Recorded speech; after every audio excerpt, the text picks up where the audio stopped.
YouTube is rolling. Hello, YouTubes. Oh, shit. Hold on. I got to go get my phone. I'll be right back. YouTube's going to be looking at you for a little bit. And we rolling.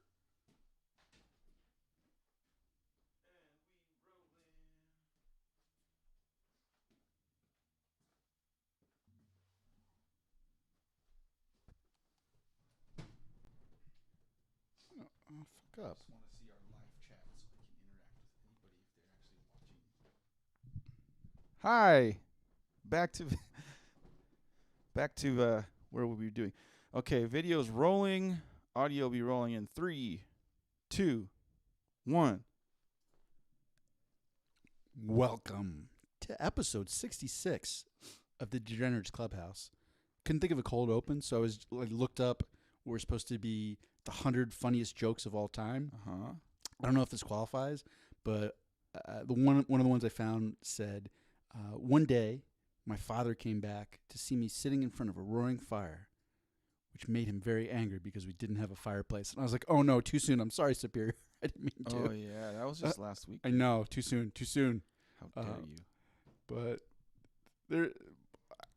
I really want to meet the people who come up with these lists. What is their sense of humor? Because I was going through them. I'm like, oh, that's not funny. Chances are it's some like fucking intern been given like this shitty article to research and write about. I don't think it's somebody like a serious journalist. That's got to be it, right? They're just like, all right, the clickbaitiest headlines, 100 jokes, and they're just searching lists of jokes. And like, that kind of made me laugh. Like, I told my wife she was drawing her eyebrows too high. She looked surprised. I like that one. One of my former bosses put something about my husband saw a roach in the bathroom and then like proceeded to like clean and disinfect the entire bathroom. And like day 2, I'm gonna put the roach in the bathroom. Get it? Because she's, she wants her husband to clean. I get it. Here's another one, Mondo. This is a bit of advice for you. Oh. In case you ever want to go skydiving. Uh-oh. You don't actually need a parachute to go skydiving. You only need a parachute to go skydiving twice. Right. Yeah. That one was not as good. But we're gonna move on. We're just gonna be from these I saw a future. There is an alternate reality where I just keep scrolling through this list until trying to find one that is actually funny, and we just keep going, and that's the whole episode. Just telling shitty jokes. Hey Mondo. But let's get right ahead because I'm interested to see how this turns out. Okay. We're gonna try a new segment. Another new segment. Like this is like the 20th new segment. No, we've had one other new segment. Yeah. If you were to go back and listen, we've like introduced a bunch of segments that we kind of, here and there. I think this one's a keeper because in the Florida Man segment, we look at degenerates of the present, right? Maybe even some degenerates of the future. But we never really look at degenerates of the past. True. And there's a lot to learn, right? Like how can you move forward if you don't know your history? Uh-huh. So we're introducing a segment, Degenerates History. Because as it turns out, there's a lot of strange and kinky things and a lot of degenerates through the annals of the history books. The annals, Mondo. Calm down. The annals. He knew exactly what I was like. I think you meant anals. Well, that too. It could be both. So this article I sent you, I don't think the subject of the article was necessarily a degenerate, but there are a lot of degenerates in her orbit, right, so to speak. Yep. So without further ado, let's get into the first segment of Degenerates History. Degenerates History. 4-legged woman. Myrtle Corbin was born with 4 legs. I don't know how to pronounce this medical term, clinical term. It's like Dipygus, so it's Dipygus? Could be. Dipygus? I don't know. Is an extremely rare birth defect. At some point in fetal development, the torso splits in 2. Above, a single body. Below, 2 parallel bodies, with all external features and internal organs duplicated. I'm not entirely clear how similar Dipygus is to a conjoined or parasitic twin. Some sources link the two, but others describe Dipygus separately. Well, so I was trying to wrap my head around this, right? And the way some of the other articles explained it that were a little bit longer was it was like essentially she was a conjoined twin, except her other twin like only grew basically from the waist down. Mm-hmm. So it was like she was attached at the hip to her other twin, but her other twin was just all the lower half. Yeah.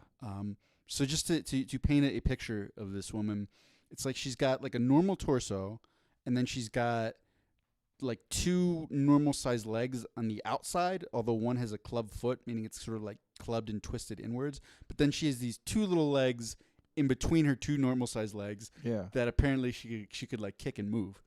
It looks like if she sat. It looks like she's sitting on Vern Troyer. You know what I mean? Like she's like just a normal sized kid sitting on top of a midget. Like, let me out. That's what it looks like. Born in Tennessee in 1868, Corbin had 4 legs, 2 small central legs, 1 outside leg with a club foot, and an outside leg. Oh, I just described all this. Okay. In fact, her whole body split right above the waist. Corbin had 2 pelvises.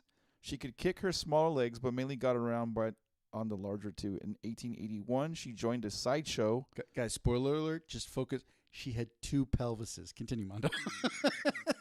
She joined a sideshow and spent several years being gawked at for money. Corbin married, and in 1887, complaining about pain in her left side, a doctor discovered that she was pregnant. Oh, just to stop you, it was not only that she was in sideshows. She worked her way up through I guess there was a sideshow circuit. Like they didn't have reality television back in the day, right?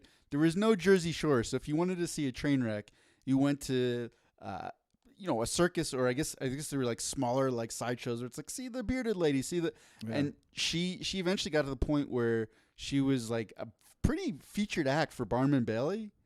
And she was making $450 a week. Back then, that's a shitload of money. Dude, she was balling. Like So the doctor discovered she was pregnant. Having 2 pelvises, it turned out, meant that she also had 2 uteruses. This pregnancy was on the left one. When she was told this, Corbin famously said, "If it had been on my right side, I would come near believing you are correct." That was the part that fucking tripped me out, because I was like, wait, what? So this I've broken this down. I've worked this out, Mondo. Right. And this is where like this has to be in degenerate history. Okay. She had 2 pelvises, and she preferred to get banged on the right one. So she didn't believe the doctor that she was pregnant, because she's like, no, we have sex on my right pelvis, not my left pelvis. Yeah, what the hell? There's no way. How could this happen? That's interesting. And the other part, they don't go into detail. You think she had 2 vaginas? Yes, she did. Oh, wow. That's the whole 2 pelvises part. So she has 2 had 2 vaginas. So you kind of had a 3 or a 2.5 some. Well, she could have a threesome and people wouldn't have to share. Yeah. I mean, in theory, I guess. And the other part was like her husband. I can't remember how they met, but I guess he really did love her, because he was like, no, this isn't about the money. Because she was balling. She's a celebrity, you know. She's like the Paris Hilton of her time. But he was like, let's get you out of being a sideshow act. Yeah. And so he just wanted to like settle down with her on the farm, which is what he did. And apparently, when they settled down on the farm, they were banging, but mostly on the right side. Continue. Because she was in considerable pain, Corbin received a medical abortion that time. At 4 months, not legal in Texas. But she went on to have 5 children, all healthy and hearty. She died in Texas in 1928. Her coffin was sealed up with concrete to dissuade potential grave robbers. That's fucked up. So, when what? this Can you just imagine the pickup line? Her husband, "Hey, baby, I see you got 4 legs. I've got 3." That was a good one, Mondo. Thank you. I'm gonna hold on. Let me write that down, and I'm gonna send that to these fucking editors who are trying to come up with the funniest jokes of all time. Yeah. That should be on the next BuzzFeed funniest jokes article. Thank you. Appreciate it. Funniest jokes of history. I see what's kind of weird to me. So she's got two pelvises, and I guess they're side to side. They're not one on top of it. I don't understand. Yeah, I think they were side to side. Because I'm like looking at the picture, and it looks creepy. It looks like the two little legs like belong to either a younger child or a midget. So it's like if it was in the middle, it'd be like your fucking little kid. It's kind of, I don't know. It's just freaking me out. So when I read this article, I was like, okay, I see three categories of degenerates in this article. The first was her dad, because apparently when she was born with four legs, the scientific community, such as it was at this time, was like, whoa, what's going on? Like, we need to study a little bit closer. And they did remark how similar his dad and his mom looked. So you know what? Who knows? But even if she was not the product of incest, her dad was like, you know what? I have this daughter who's got a disability, a deformity. I know. We're gonna stick her in a sideshow. Yeah, because he was the one who pushed that. He's like, I want to get my money. And then two, was her husband, who by all accounts like loved her and they had children together and everything. But this guy, I mean, in the scope of fetishes, yeah, like, holy shit. Do you know? Because okay, so this is I'm pretty sure this is. I might be making this up. I think this is fact though. So like a woman's vagina, if it has not had, like, if she's not fingering herself, hasn't had sex, it tends to kind of get smaller. Like it starts to retain its normal size. So like if you're a chick, you get banged a lot, your vagina gets big and sloppy, and you know the pastrami meat shit happens. Is that you stop using medical terms, Mondo? Yeah. Dumb it down for the audience. But I think if you go if you go without, like if you become celibate, it starts tightening up. So I'm wondering if his fetish is like, oh, I'm only going to be banging the right side and let the left vagina recover, and then I'm going to go back to the left vagina and let the right one. So he's almost always banging like tight. I can't imagine, like. So like he sees her at a sideshow and he's like, do you think he like worked that all out? Oh yeah. Or he goes up, he's like, could you explain the inner workings of your anatomy to me? Because my good madam, I am a reputable gentleman, but I also enjoy tight puss. Dude, you know what I just thought of? I wonder if she was into anal. So then she's got two buttholes and two vaginas, or does she just have one butthole? She's got to have two buttholes too, right? You know what? It did not say in the article. I'm assuming it says she's got two pelvises. Dude. So she's got two buttholes. That means she's got to wipe like her left butt hole and her right butthole whenever she shoot. Unless she just has like one digestive tract and one butthole was like. This is a rabbit hole. I think we should only go so far down. I think you've already gone a little bit too deep into that hole already. Yeah. You know what yeah. I'm saying? So let's just say her husband on the level of there's like foot fetish is like level 1. Yeah. And he's like level 99 maxed out on the fetish scale. I mean that is you know, and you know. Kudos to him. I give you a golf clap, sir. Brings through the history of time and space, because like, holy shit, man, you found your kink. Brings new to light like the definition of double vaginal, double anal. I suppose. Dude, do you think she had a husband, but do you think she was like a little bit of a slut? Like she just had gangbangs and like had like 4 different dudes attacking each hole? You know what? Again, I'm gonna not think you are very focused on this, Armando. I don't know, because the picture doesn't say the article doesn't give a whole lot of detail. It doesn't give a whole lot of detail. I'm gonna have to look up the definition of dipygus and like get like dipygus or whatever, and get like the definitive, like is there 2 buttholes and 2 vagines? Holy shit! We learned how Armando's teachers in high school had to teach. we can get Armando super interested in genetics and science as long as there's sort of like an anal aspect to it. Dude, would you hit that? Like it's like she's like a real life centaur. Like, would you hit that? She's not a real life centaur. But she's got 4 legs. She doesn't have a tail. I mean, that's the sexiest part of a centaur. Okay, everybody knows. She's the closest to a real centaur that we have. No, I think that'd be a pass for me, dog. I don't know, dude.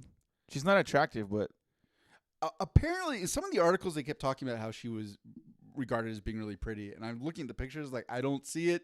Articles, but just to finish up the list of degenerates, we had her dad, we had her husband, and then the fact that they had to cement her grave from fucking grave robbers. People stealing her shit. That's the worst of the worst, because it seems like the husband was pretty well-meaning.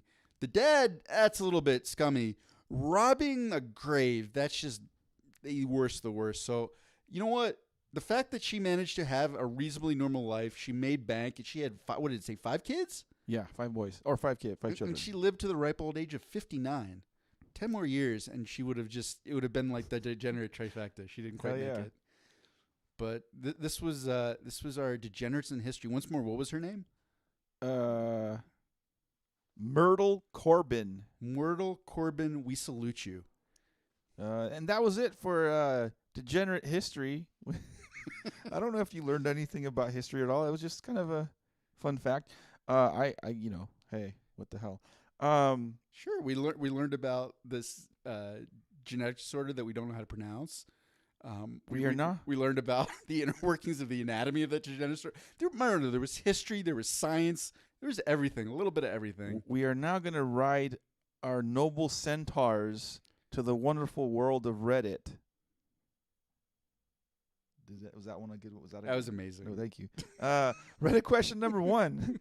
Aaron, what's an unspoken rule that annoys you when people don't know about it? That's a great question. I didn't think of an answer. Do you have one? Yeah, I have one. So there is an unspoken, like kind of a bro code. Okay, couple points to the bro code. If a girl like you're kind of talking to, it don't matter if she's flirty. If she's taken, you are not to respond. You just be like, hey man, you got a dude. Sorry, but that's an unspoken. There's so many dudes that are like, fuck it, I'll be Sancho. Like, it's just not cool. Like, if she's in a relationship, leave it be. That's bro code rule number 1. Bro code rule number 2. If your buddy is dating a gal and whatever, they break up, things don't go the way smoothly. Bro code says you're not to date your bro's ex-chick. That's just an unspoken rule. And what if it was just hypothetically, what if it was one of your former athletic teammates' girlfriend and they'd been broken up a year and he'd moved on and was dating and you weren't that good friends?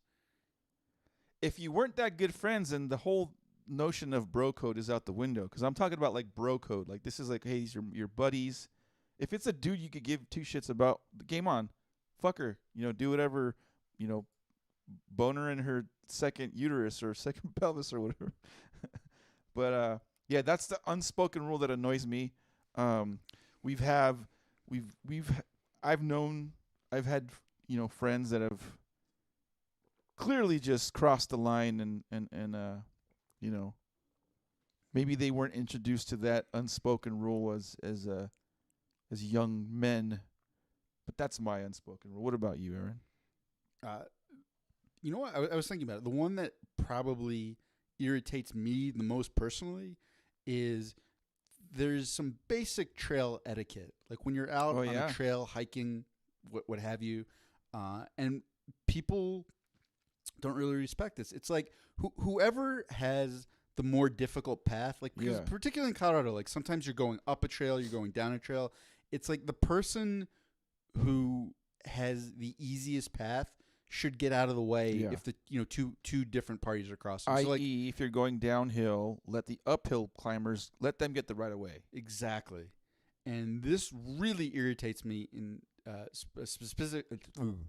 I just got a little tongue tied. It irritates me in the specific instance where I'm going uphill and there are bikes coming downhill. Yes. And I understand it. I understand from the biker's perspective. They're like, ooh, I bought my $4,000 mountain bike. Yeah. And look, I worked so hard to get to this top of the mountain, and now I just want to cruise down, super fast. Yeah. I want people to just get out of my way because like this is what I did all this work for. But there's been times where I've been trail running, where I've been trying to train, and I'm literally running up a fucking mountain. Yeah. Right? And it's real hard to, at least for me, sometimes in some of those steep inclines where it's like you gotta kind of like build up your speed, like you gotta get that right like forward leaning angle. It's tough. And then if you stop, to regenerate all that Yeah. momentum, and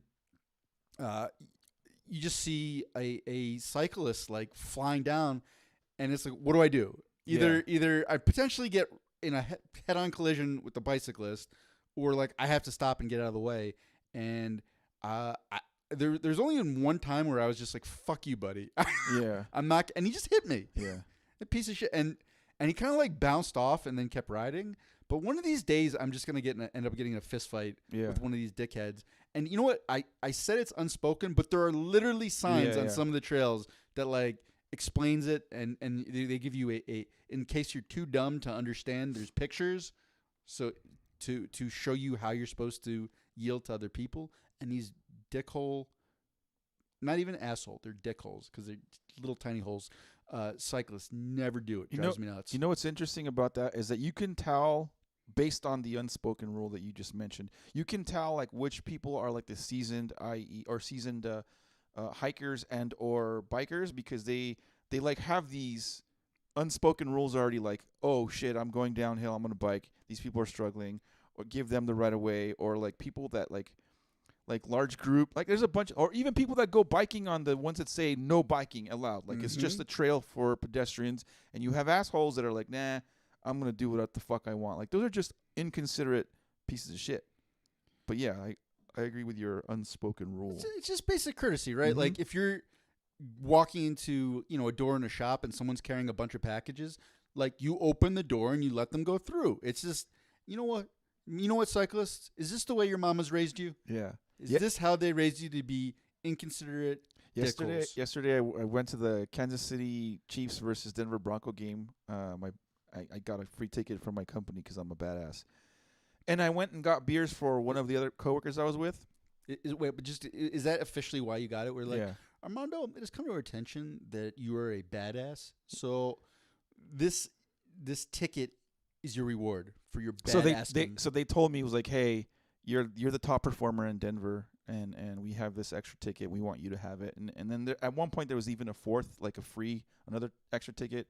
They're like, if you have one of your top customers, take them. But I couldn't find anybody, so we just gave that ticket to somebody else. Anyway, yeah, I'm a badass.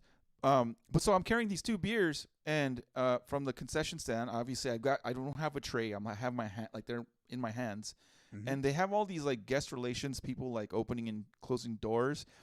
And this fucking fat male guest relations guy was like they were coming one way through a closed door, like a glass closed door, and I was going the other way. And like they obviously, there's two of them. It's the fat guest relations guy and like some random patron of the game. He opens a door for the chick, hot, blonde young chick, and doesn't think to keep it open for me to walk through with my two fucking beers and just walk, just kind of, I was like, you fucking idiot, you asshole, what the fuck? Just because she's hotter than me, dick. Anyway, sorry. I got hot real quick. So that was it. Let's see what Reddit says. Reddit user God_69_Lel writes, don't block the footpaths. If you're waiting for something, move off it to the side. I hate people that don't use proper grammar. We're not obligated to walk around you because you have an ego. Yeah, that happened to me, kind of similar, not really. I was in my company truck coming through here, and we have our post offices like on the street side, and our landlady, whatever, was like, it's like, just if you need to, just pull up your truck to the car and get out, open the box, and then just move on. There was like a resident in the apartment complex that just kind of just decided, I'm going to park here, turn the flashes on, and I was having a full-blown conversation with some other motherfucker, and I'm like, meanwhile, I'm like behind him, and I'm kind of hoping they would get the picture, like, okay, move on, or if you're going to have this conversation, move it somewhere else. You're like blocking this shit. But they're like, they saw me, they made eye contact with me, and they're like, oh, we're not moving. Pieces of shit. We should murder them. I want to. Right now, let's do. Can we stream it? Yeah, why not? We might have more viewers that way. User Blue Shift Glass writes, let people know when you have them on speakerphone, especially when your husband, wife, partner, friend, or any other human is within earshot. No, that would ruin like half the stupid rom-coms out there. Yeah. Where it's like, they didn't know we were on speakerphone, and now we've revealed this. That is a device that's used in so many poorly written shows and movies. So yeah, I guess if you're just not a fucking idiot and you have common courtesy, you don't create problems for other people. We're seeing a theme, Armando. A theme is developing in all these answers. Yeah, it happens a lot with me too. Like in my line of work, my truck's got the Bluetooth whatever thing, and like if I have my boss riding along with me or something like that, I'm always like, I call the customer like, hey, by the way, you're on speakerphone, just in case they say some stupid shit. Like me and my customers have most of them have a pretty good relationship where they curse me out, I curse them out, and it's just all like in good fun. We're just joking with each other. But if my boss is there, I don't want them to be like hear them saying like, "Hey fucker, what are you doing?" Or you know what I mean? Like, it's like, my boss is riding shotgun with me. Don't be mean right now. Like, hold your hold your tongue. User Tress_chill writes, when you're in the elevator with a group of people and get to the bottom and it opens and a handful of people lurch forward to get in, now we are standing there face to face in gridlock. During this moment, you say to yourself, how long until they realize they are the ones who have to move, or you're not going to get out of the elevator ever? Nope, just front kick teep right to the chest. Boom, and then you exit. That's how you do it. Yeah. That should be, I think you should be allowed. If they don't immediately back up, you just front kick right to the chest. And I think if you look in some of those old etiquette books, yeah, exactly. They're like, this is the proper way and the polite way to proceed. So anyone listening, you have my full permission. I'm going to read a couple more. And that will stand up in court in the assault case. User JoyKill01 writes, stand 2 meters back. 2 meters, you know they're from Europe. Stand 2 meters back from the airport baggage carousel. When you queue. If everyone does it, then enters that ring to grab their luggage and leave, then everyone can see their luggage that it comes in and no one is jostling. It never occurred to me until I was traveling in South Korea and they had a wait line around the carousel that everyone stood on. It was remarkably efficient, and I wish the rest of the world adopted it. Yeah. I don't know. Though I agree, I'm going to say that I am one of those people that like stands right up against the motherfucker because I want to grab my bag and get the fuck off and go. And so yeah, their point is if you do what they're saying, then you can still do that, but everyone else can see their bags. Yeah, I know. Like I said, I admit I'm probably one of the culprits. Filthy American savage. Last one I'll read. User Slowent. If someone says they're not drinking tonight, don't make them feel bad or imply they're being boring. Yeah. Yeah. I guess. I didn't know that was an unwritten rule, but I could fall into the category of just not being an inconsiderate douche. Just don't be a douche. That was it for Reddit question number 1. Yeah. Reddit question number 2. And I like how it says serious replies only. Who is the most evil person you've ever met?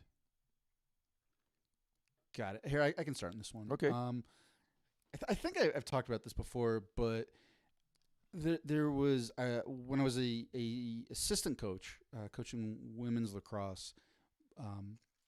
We'd always go out on these like recruiting tournament visits where it's you're gonna go out, you're watching games, and then very very frequently after the games were over for the night, you end up going out with other coaches, like having dinner, like that kind of thing.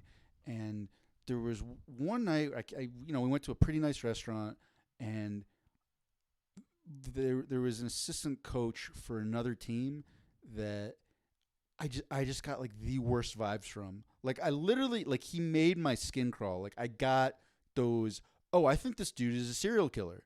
Mm-hmm. And it was tricky because I'm trying to think of like an equivalent. It was like one of those movies where like the guy's a really like terrible person, like he's a murderer, mm-hmm. but he's trying to be very charming and he's like telling jokes and like, but like from the context of your movie, you're like, oh, he just like murdered 7 people and now that was the feeling I got from him. And they got really upset with me because they're like, why are you being such a dick to Adam?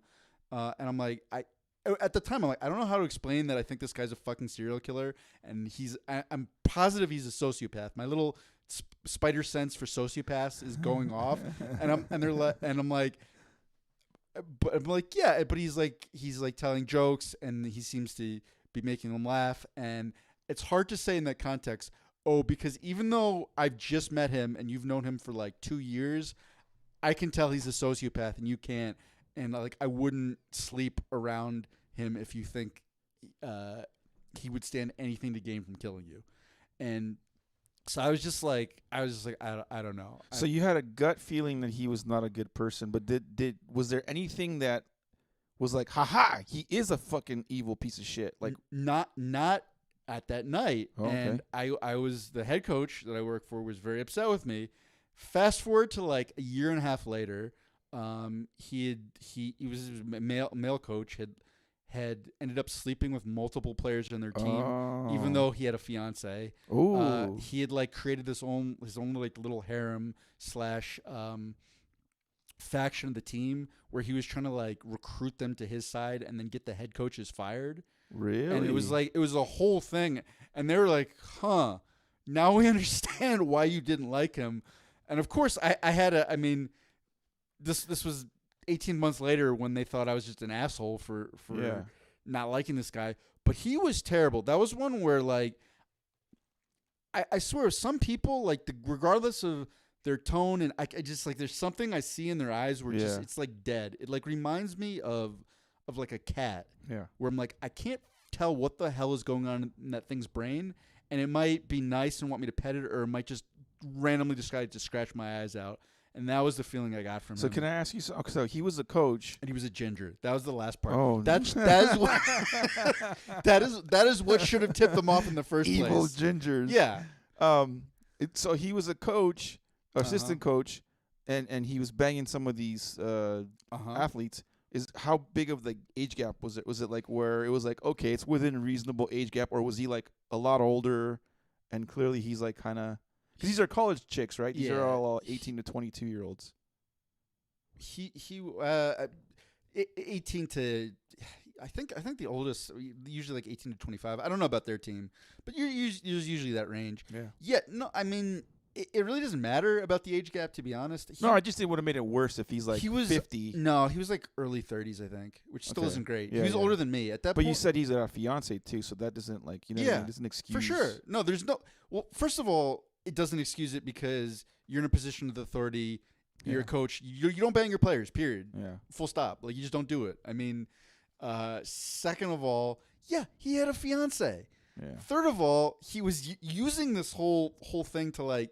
Try to get and there's a bunch of other stuff too. I can't remember the whole thing. It was like he owed them money and they'd gotten him a condo.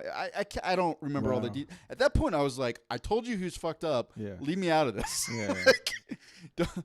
Just remember, I'm not the one who was a bad person in this. Let's go back and retroactively revisit that and just remember, I'm not the one who was a terrible person for being a dick. I'm just very insightful. So I guess the most evil person I've ever met. It's kind of hard to say he was evil, but he just was definitely not good. He was a former boss. I don't want to say his name, but I think if I give enough details, friends and family of mine will know who exactly I'm talking about because they've had some kind of interaction with the guy and you're like, oh yeah, he was a fucking douchebag. Let me begin by saying he was one of those kind of like quote unquote super religious people, but he was a complete hypocrite about it. Like it was okay for Wait, hold on. A religious person being hypocritical? Yeah. No. So he went to church all the time, and he claimed he was a man of God. Which denomination? I don't know. Okay, let's just say Catholic. Sure, Continue. probably. He, claimed to be a man of God. Blah blah blah blah. Okay. Wait, a Catholic person would be hypocritical? Yeah. No. So wait, can I just? I'm sorry, I don't want to fuck up your story, but this just reminded me there was an interview that Bill Burr did with it was like one of those morning shows, and he's got a cartoon. I've never seen it, but I think it's called F is for Family. And they're asking, they're like, Bill, so don't you think you went a little bit far with some of the religious jokes? And he's like, what I don't even know what you're talking about. What do you? I mean, religious? Like we had maybe like 1 or 2 religious themed jokes, and she's like, yeah, don't you think you went a little bit far with those? And he's like, don't you think the Catholic Church went a little bit far? And they're like, what? Like, you could see them getting so nervous. Yeah. Like, what are you talking about, Bill? He's like, you know what I'm talking about. Like just moving those priests around like they were whales at SeaWorld that had killed someone. Yeah. Oh, we're just yeah. like, you're just watching these people.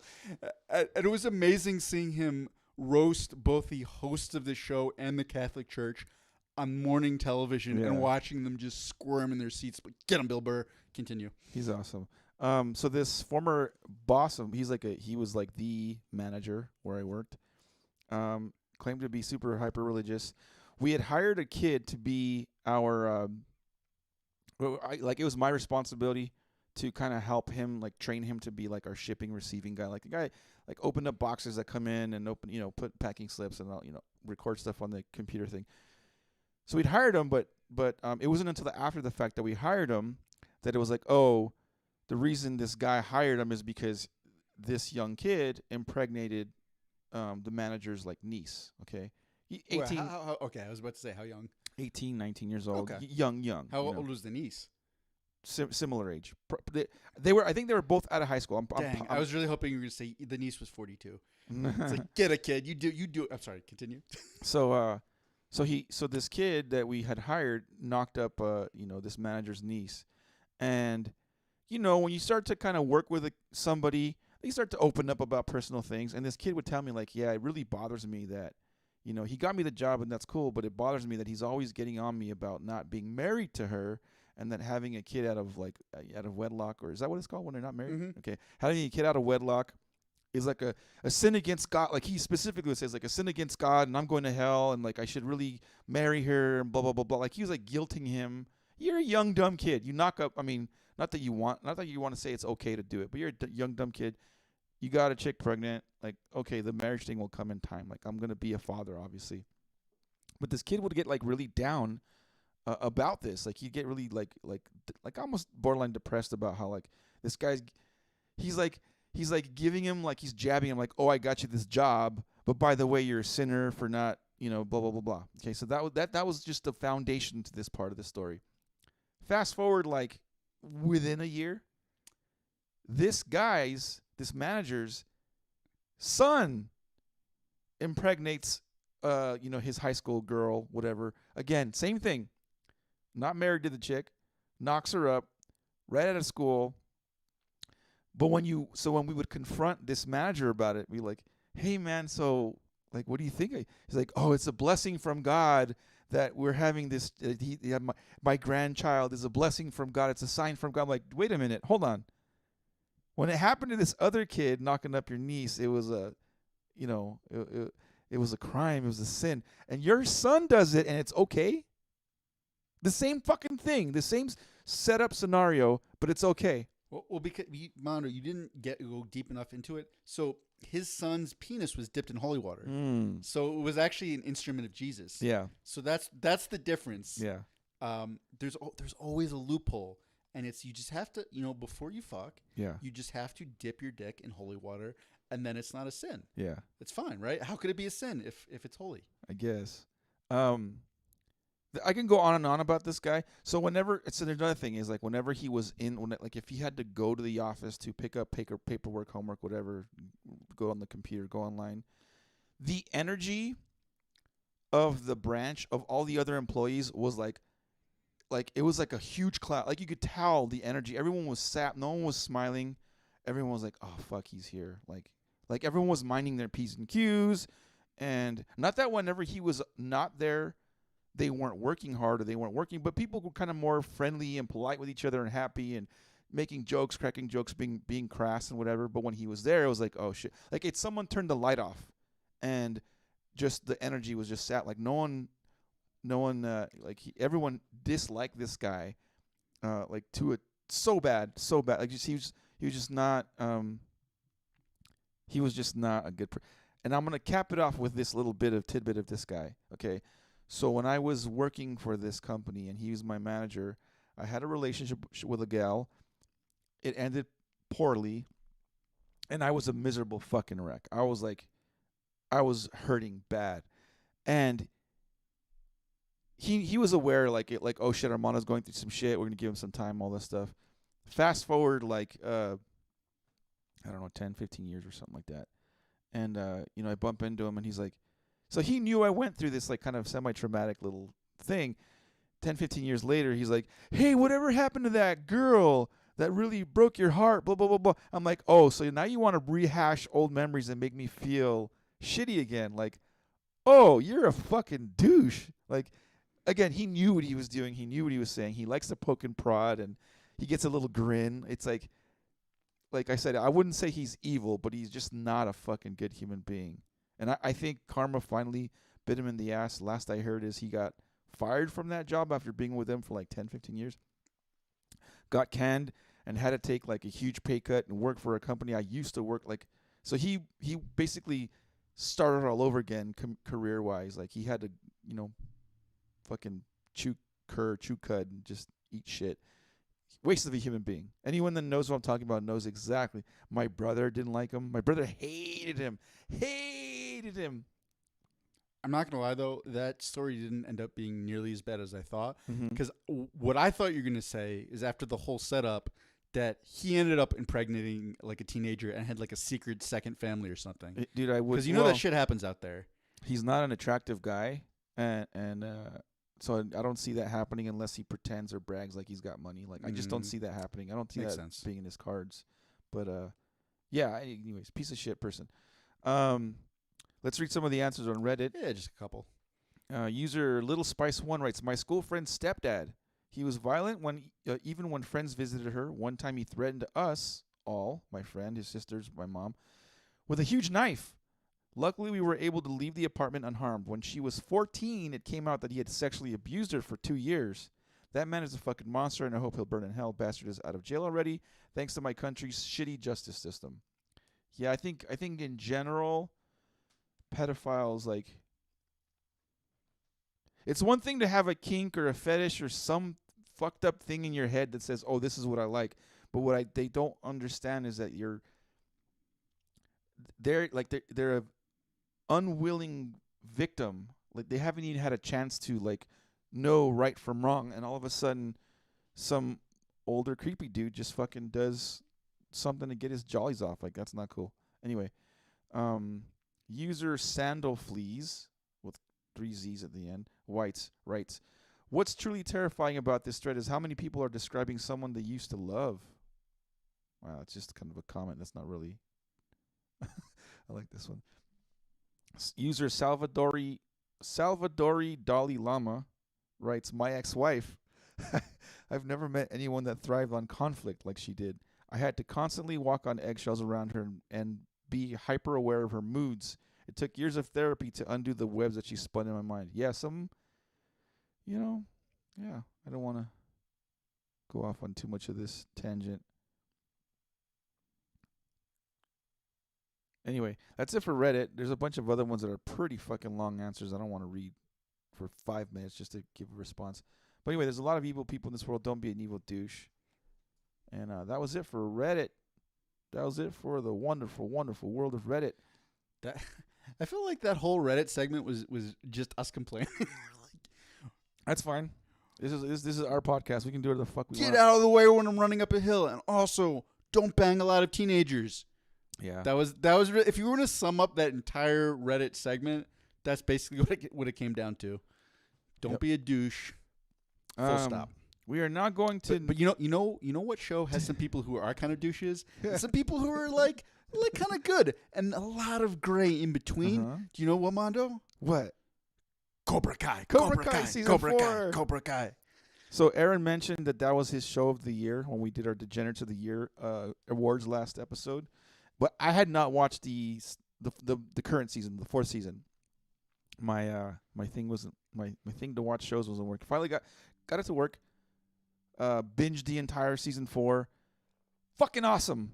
I agree with Aaron. It's a fucking awesome show. If you've watched the first 3 Karate Kids, disregard the girl Karate Kid one. That one was dumb. That one should have never been made. But if you watch the first 3, who knows?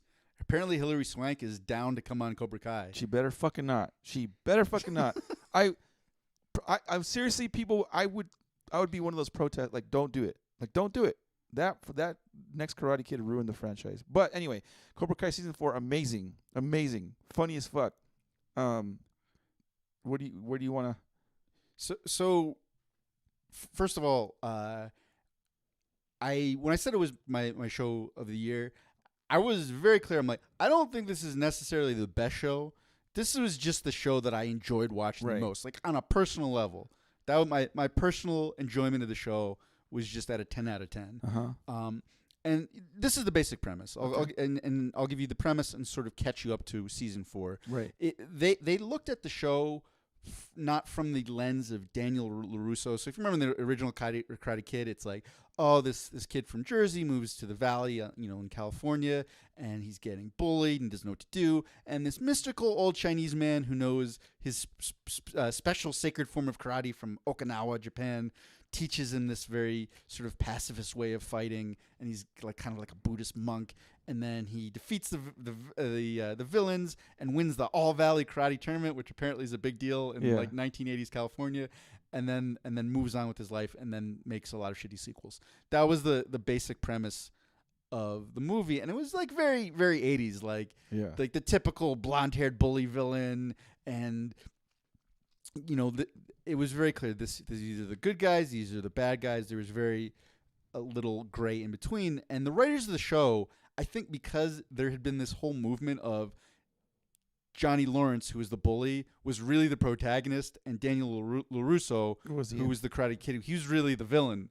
Because if you looked at that Karate Kid movie from Johnny's perspective, you're like, oh, wait, like he actually never really instigated things. It was more him reacting to Danny LaRusso just being a little annoying shit. Yeah. And like you could kind of see from his perspective. So they wrote this Cobra Kai series initially from Johnny Lawrence's perspective a lot more, where it's like, what is his life like now? 30 years, or is it 30? Yeah, it's I think 30 years after the Karate Kid. Yeah. And they envision him. He's kind of grown up to bounce around, working odd jobs. He's living in a shitty 1-bedroom apartment. His life's kind of a wreck. Yeah. And it really does have that sort of Game of Thrones spectrum where like most people are not completely wrong. They're not completely right. They're somewhere kind of in the middle. And you definitely have characters who are a lot closer to being like the pure evil douchebags that Armando and I discussed in Reddit. And you've got some characters that are definitely really trying their best to be good and altruistic. But even the good characters fuck up. Yeah. And so the first season really is more from the perspective of Johnny, and then he actually ends up taking on a student, and was very much the same dynamic of the original Karate Kid, where there's this kid who lives in the same apartment complex, single mother, he's getting bullied, and then Johnny teaches him the way of Cobra Kai, which is a very aggressive, like, fight, strike first, stand up for yourself, and kid gains confidence. He gets a girlfriend, which turns out to be Danny LaRusso's daughter. Oops. And like all their stories start to intertwine. Yeah. And then of course, Danny LaRusso, being the annoying little dickhead that he is, even still grown up, is now doing very well for himself in life. He's got a car dealership. He's got a hot wife. He's got 3 kids, big house. Like he's making money. He's doing well. But this whole thing of Cobra Kai is still kind of irks him. And when he sees that Johnny's opened up a new Cobra Kai dojo in a really shitty strip mall, like he's like, no, I have to start my own karate thing. And it's a little bit convoluted the way they get there, but initially, like, Johnny has a son who he doesn't have a lot of contact with and hates him, which you're like, yeah, I can see that. The son hates the dad. The son hates Johnny Lawrence. Right. Johnny was not there for a lot of his childhood, was kind of like an absentee father. Yeah. And understandably, there's a lot of resentment, and the kid initially starts working for Danny LaRusso at his auto dealership just as a way to kind of grift and piss off Johnny Lawrence, but then he ends up getting along with LaRusso's, and they like actually take him in to their household because he doesn't have a place to stay. And then Danny LaRusso starts teaching him karate. So it's like this whole mix where they're kind of like recreating this All Valley tournament from very different perspectives, where it's like Johnny's trying to help this kid that's getting bullied, and Danny LaRusso is trying to help this kid who doesn't have a stable home, except he doesn't know initially that it's Johnny's. Yeah, and it kind of culminates in like a very similar situation to the end of the Karate Kid movie, where Danny LaRusso is injured and Johnny's evil sensei tells him to sweep the leg. That was like one of the memes. Sweep the leg, Johnny, because his leg's hurt. And he's like, yeah, attack his hurt leg. And that plays out in this first season of the show, except Johnny Lawrence's student does not do it at his direction. He's just sort of like taking in the lessons that Johnny's taught him. Strike hard, strike first, no mercy. and he does it anyway. And Johnny Lawrence is like, oh no, maybe I fucked up. But the kid ends up winning. That's sort of season 1. Season 2, it sort of continues where instead of having just one student, Danny LaRusso is now trying to build a kind of a stable of students, and they've got like warring karate dojos, and it's Johnny Lawrence trying to like rein in his kids and be like, yeah, strike her. You know, going again back to our Reddit, do not be a douchebag lesson of life. Johnny Lawrence is like, yeah, you can strike hard and strike first, but you don't have to be a fucking douche about it. Like, you can win with honor and not try to injure your opponents and still be sort of the aggressor. And that theme is playing out, and there's a lot of back and forth. There's a lot of back and forth as these warring karate dojos play out, but you also see Daniel and Johnny interacting a lot more that season. Yeah. They're like trying to find some common ground, and it always cracks me up. Like, one of my favorite characters, I think she's an unsung hero of the show, is Daniel LaRusso's wife, because she's like the one sane person in this entire show. Everybody else is completely wrapped up in like Cobra Kai and Miyagi-Do. That's the name of LaRusso's dojo. They have to fight, and she's just like, oh, you boys are having your warring karate dojos. That's cute. Could you not get blood on my porch, please? And the not to belabor this, but to the end of the show in season 2 culminates with the two of them getting in this massive fight, because there's one of the antagonists of season 2 is a girl named Tori, who is sort of like the antithesis of Daniel LaRusso's daughter, who in season 2 has joined the dojo, and she gets really buddy with Robbie. See, she gets around. Daniel LaRusso's daughter, a little bit promiscuous. She's a little bit of a hoe bag, dude. Season 1, she's hooking up with Miguel, Johnny Lawrence's student. Season 2, they kind of have a falling out because he goes all Cobra Kai, strike first, strike hard, and that's not innuendo. He didn't. Miguel makes some mistakes, but he's mostly not a douchebag. Season 2, she ends up hooking up with Johnny Lawrence's kid, and then there's the sort of inciting incident that the whole season turns on is this, and I'm saying this out loud. I'm like, wow, this sounds extremely soap opera-y, Yeah. which it is, but it's just good fun when you go on with it. She has a brief hookup at a party with Miguel again, and there's this whole thing, and it culminates in this massive fight at the school, at their high school. Giant karate fight in a high school. I mean, what could go wrong in that scenario, Mondo? If you had to take a guess, having seen the season, what would you think it would be? Somebody got really, really hurt, really, really badly. Yeah, Miguel gets his back broken. Yeah. And then to sort of wrap this up as quickly as I can, season 3 is a lot about Miguel trying to recover from this injury. Right. Robbie on the run from the law, because Robbie was actually the one who broke Miguel's back. Like Miguel decided to show mercy, not be a douchebag, and Robbie kicks him over a banister and breaks his back, and he's like literally fighting for his life, and then ends up trying to relearn how to walk again through really, really hilarious / incredibly stupid Cobra Kai teachings, and he eventually learns to walk again through the power of 80s rock. Yeah. And then, the sort of last part that comes into season 4 is John Kreese. Well, that's season 3. Season 3. Pardon me, I misspoke. In season 3, the last part of season 3, John Kreese, who is the original like evil founder of Cobra Kai. Yeah, evil sensei that told Johnny Lawrence to sweep the leg, starts to try to worm his way back into the dojo. He's trying to present himself as a changed man. You learn a lot more about his. We're getting backstories left and right, Mondo. Yeah. You get the backstory about John Kreese and like what happened to him, and he was actually bullied, and his mom killed himself, and you're like, oh, he's kind of sympathetic, but he's also a sick, twisted, evil fuck. Yeah. Where you understand how it happened. At least it gives him more context, because with all these characters, they keep bringing characters back from Karate Kid movies, and the writers do a great job of recontextualizing them, giving them some more depth and nuance. Yeah. And I mean, it sort of ends with him taking over Cobra Kai, booting Johnny out of the dojo. So Johnny, the former star pupil of John Kreese in Cobra Kai, Mm-hmm. opens up his own gym. I like how they're all named John, by the way. That's just a nice touch. Everybody evil is named John in this series. So yeah, Johnny Lawrence opens up his own gym. Was it the Eagle Fang. Eagle Fang? I was gonna say Eagle Claw, but it wasn't Eagle Claw. It was Eagle Fang. There's so many parts where the show knows it's ridiculous, Yeah. and they just lean into it super hard. So it's like it's great because they also have a good grip on the character. Yeah, Johnny Lawrence gets expelled from his dojo by his former sensei, and he decides that he's going to start his own dojo. And he's like, wait, I need something that's more badass than Cobra Kai. Cobra's really badass. Like, what could be more badass than a cobra? An eagle. No, that's not badass enough. An eagle with fangs. It's like. So now at this point, their logo is this eagle with like literal fangs.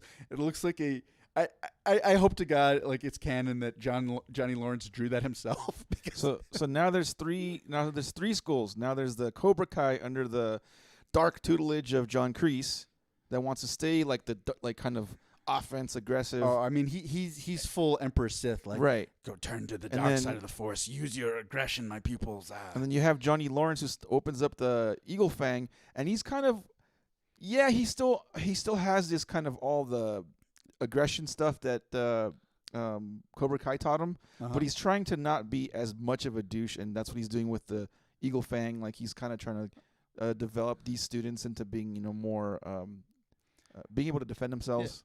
Well, and then you have the Miyagi dojo. So you have 3 schools now at this point.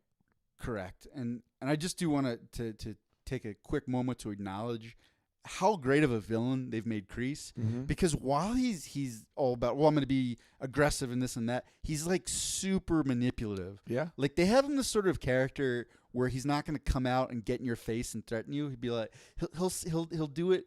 He's actually very passive aggressive. Yeah. Like he'd come and be like, Armando, are you cutting me off? It would be a shame if you just choked on that microphone in your sleep if you talk one more time. Like he says it like that, where it's like kind of makes your skin crawl. You're like, oh, you're a good villain. And season 3 ends with them deciding that they need to team up. The 2 dojos, Eagle Claw and Miyagi-Do, decided they got to team up against this really evil Cobra Kai. And that brings us to season 4. So season 4. What's happening? What's the general arc of season 4, Armando? General arc of season 4 is, Miyagi-Do and why can't my Eagle Fang are trying to now figure out a way to work together so that they can overcome and defeat this evil school, the Cobra Kai, in the finale is like the All Valley tournament. Like that's that's the end game of the season, is that they're trying to like figure out a way to work together, like Johnny Lawrence and yeah, well, they've made this sort of like Old West deal where it's the loser's gonna leave town essentially. If Eagle Fang Cobra Kai wins, then Eagle Fang and Miyagi-Do must close up permanently, and they must never teach students fighting ever again. But if the Eagle Fang / Miyagi-Do wins, then Cobra Kai must shut down its doors forever and never exist again. So it's like Aaron says, loser leaves town. And so there's a lot of that stuff going on. The show continues to, without giving up too much away, to play with the whole yin and yang thing. Like, like the girl Tori, there's a little bit of redemption with her and her character in the thing, even though like in the 3rd and 2nd season, you're like, you're a little evil cunt. Season 4 kind of gives her a little more, Yeah, you find out why she's doing it. Like she's got a troubled family life. Like you can kind of see things again from her perspective. They do a very so. Are you familiar with the term like perspective characters in fiction? Probably not. So going back to Game of Thrones, you said you read the books, right? I read the first like 3 or 4 or whatever. Yeah. Well, so essentially, like in Game of Thrones, it's all 3rd person narration, correct? Like it's not a person saying I did this, I did that. It's always speaking about everything in the 3rd person. Right. But certain chapters will be in the 3rd person, but you see it more from a certain character's perspective. Like they're like a perspective. You're seeing the world through their eyes a little bit more clearly, even though it's not 100% like them narrating everything, correct? Yeah. So they kind of do the same thing in Cobra Kai, where the first season was really very much from just Johnny and Miguel's perspective, and then the deeper into it you get, the more you see the season through different characters' perspectives. So yeah, like we're starting to see the world through Tori's eyes a little bit. A much wider lens. You get different. They introduce another couple new characters here and there throughout the storyline, the plot line. But essentially, the end game is they're trying to figure out how to work together to defeat this evil Cobra Kai in season 4. Yeah, and it's a little bit of oil and water, right? Like Yeah. conflicting perspectives. Like the Danny LaRusso I was taught that karate is only for defense, and Johnny's got that like the best defense is a good offense mentality still, and it's like very difficult for them to find common ground. Right. So that's kind of the basic synopsis of season 4. There's so much depth to it, but I think if we start getting into it, we start ruining it and giving you spoilers. So we're not going to. I in my mind, when I was trying to sum up the first 3 seasons, I was like, I at first I thought I was only going to give just the premise of the show, and then you say, well, maybe we should catch them up. I was trying to do that as quickly and concisely as I could. There's so much going on. There's just so many plot threads and twists and turns. I was like, holy crap. And same with season 4. So yeah, again, I didn't know how complicated the show was. It's hard to describe the season without giving away too much of the twists and turns of the character development for all the people. So we're just leave it at that. But it was a good season.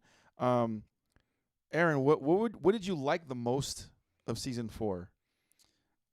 I think my favorite part was just seeing this evolving relationship between Danny LaRusso and Johnny Lawrence. Like, this is the most they've had to interact. Their stories have intersected in other seasons, and it's like the two of them, like, how the fuck do we work together, right? Like, but they've got to. They've got this common goal. The enemy of my enemy is my friend sort of scenario. But I'm like, but there's also a budding bromance. There's the Johnny Lawrence, Danny LaRusso. There's one part where they're sharing lunch. I just remember that cracked me up. Oh yeah, where it's like Danny LaRusso has this really, I forget exactly what it was, but it's like a really like nicely prepared. He's eating sushi. He's eating sushi. Asian dish, and he's like, hands Johnny Lawrence the chopsticks, and Johnny Lawrence is like, and just reaches in and grabs it with his hand, and then like Johnny Lawrence like rips off a piece of like his bologna sandwich. And, like, gives it was so perfect for both the characters. LaRusso gets the piece of sandwich and he looks at it, he's like, he takes a bite of it, he's like, good bologna sandwich. Oh, and it was so funny because to me that was a sign of character growth on his part, because I remember there's so many little instances of them like just kind of butting heads, and I remember earlier in the season Johnny Lawrence tries to do like a spit handshake. Oh, yeah, he's like to seal a deal. No. He's like, yeah, I'm like, dude, fucking shake his hand. It's gross. Afterwards, go wash your hands a lot. Yeah, but like, you do shake the man's hand, you little pretentious dick. And then I'm like, oh look, he ate his bologna sandwich. I would have probably been more scared about ingesting that than shaking his hand, but I felt like it was nice character growth. There was a lot of this season that I really liked. I'm just gonna name a couple here. One is there was a character in season 1 that was a member of I forget her name, the character's name. She's kind of a heavier set little gal, and she joins the Cobra Kai. Aisha. And they like I don't remember if it was season 2 or season 3. She completely disappeared, and they just retconned her, and they were like, well, it would actually. Out of the whole show, her parents are never appear on screen, but they're the most sensible fucking people, because she's in the show up until season 2, and then after the giant karate brawl where someone is like paralyzed and put in the hospital, her parents are like, you know what, we're gonna put you in private school. Yeah, fuck this. So that's how they explain her disappearance of the character in the season. What I liked is that in season and there was like I don't know if it was on Reddit but there was like a hubbub of a bunch of Cobra Kai fans that were like, hey, what the fuck happened to this character? She was so cool. You guys just wrote her off. What I liked is that in season 4, they brought her back for like a scene. Cameo. Just to kind of like finally put a stamp and say, okay, we're going to write her off, but in a kind of more we're gonna give her respect. We're gonna so Mhm. that the fans are kind of a little more appeased with that. But I have to piggyback what you said about the whole LaRusso and Johnny Lawrence thing. I watched the first 3-4 episodes, and I had to stop myself from texting you and say how fucking awesome the episodes were, because every time there was a scene that they had to interact, and there's a lot of scenes where they're trying to interact with each other, I very rarely like literally laugh out loud. Like, but watching like the interactions between Lawrence and LaRusso, I literally laughed at. Like, I was like a fucking maniac just on my couch, like just fucking like laughing, like, I think I just couldn't believe the shit that they were doing. And I don't want to give away too much of it, but if you watch the first 3-4 episodes, you'll understand what I'm talking about. Yeah. That's what I really liked about the season. I also continue to like that they continue to develop the characters, and they're always there's no static black, no static white. There's no gray. It's like it's an almost always evolving, moving thing, the yin and yang thing. Like, you never know, what's driving a character and motivates them to do some of the stupid shit they do. Like, and even like the new character that I don't want to give too much about the new character, but the new kid they introduce, he starts off as being picked on, being bullied.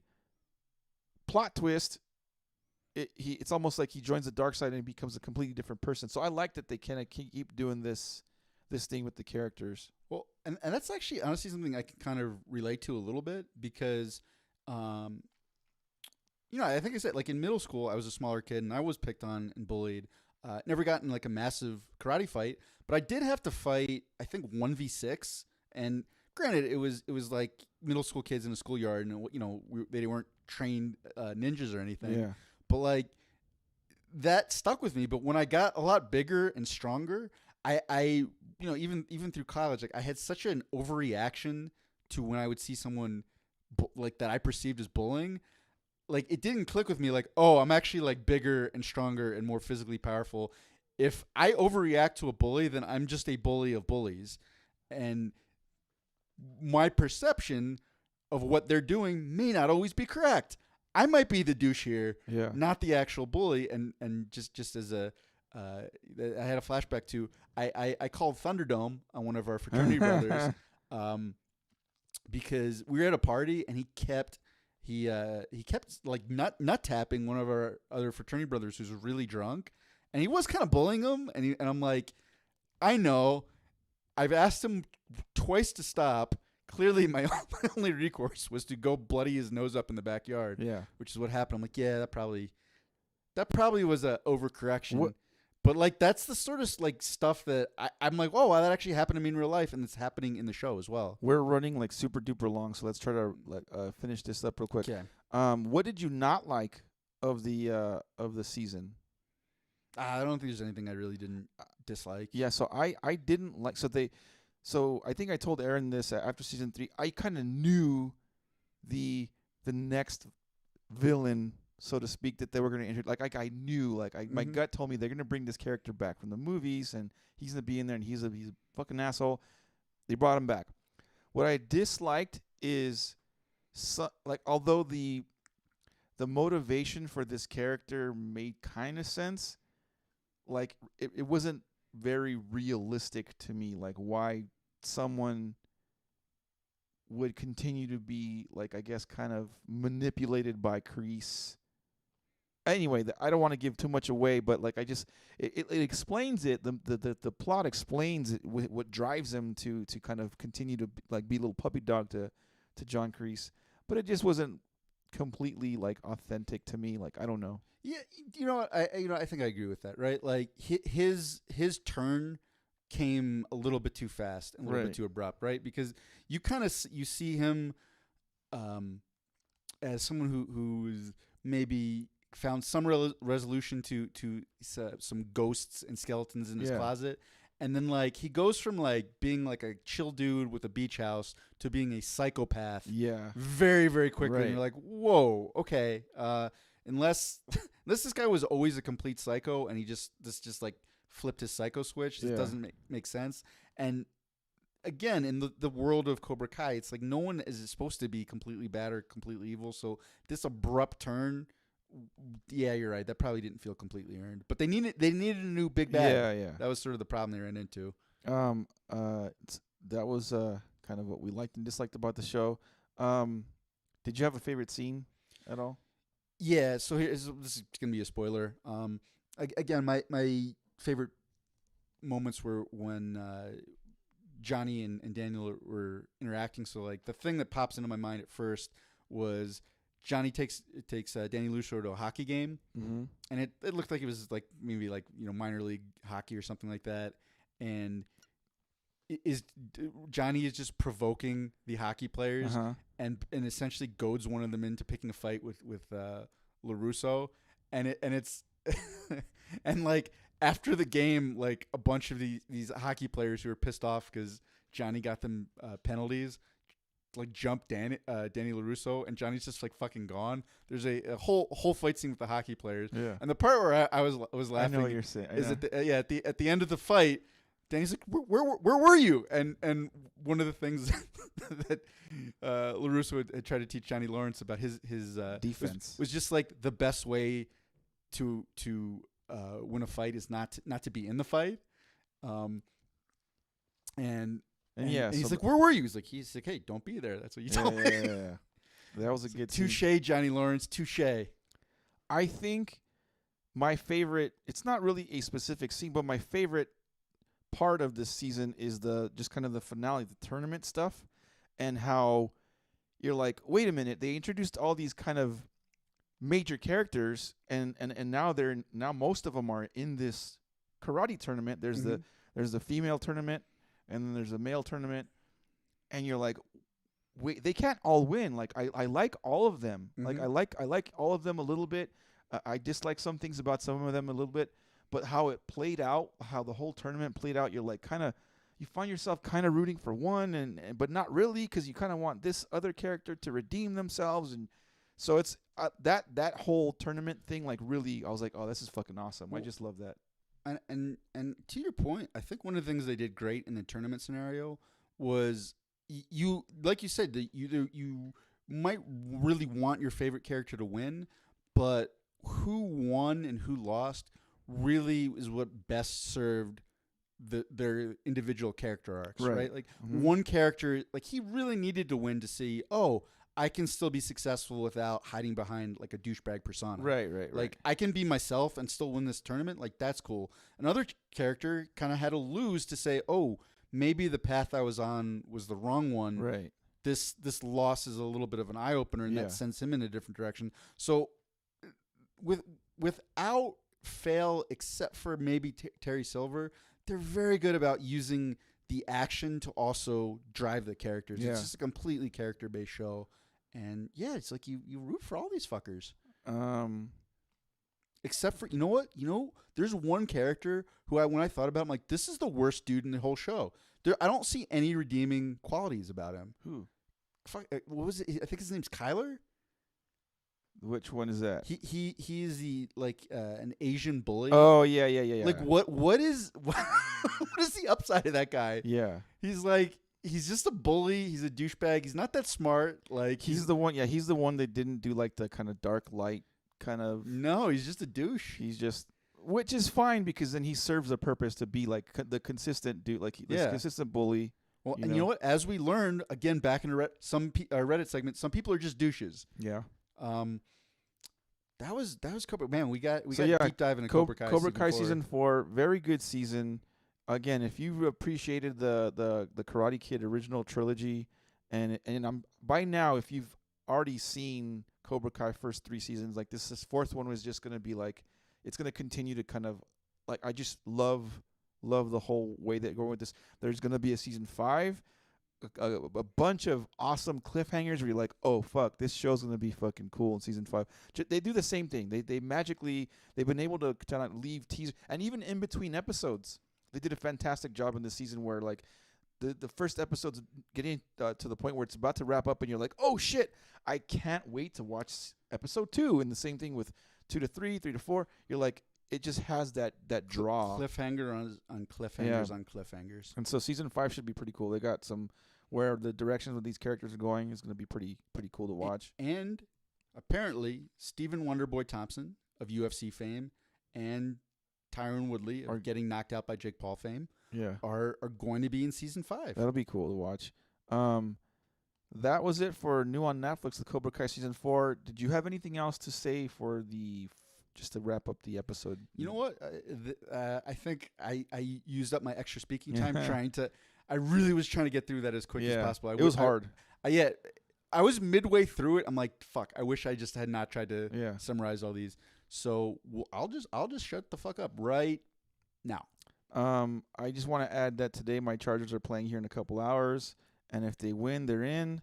If they lose, they're out. That's why I'm wearing all my Chargers gear. So go Chargers. I don't have anything else to say. We appreciate you guys watching us, and if you're watching this on YouTube, know that whenever we go live, usually around 2 to 3, I say 2 to 3 because we never know when actually to go live. But between 2 and 3 is when we start streaming on YouTube.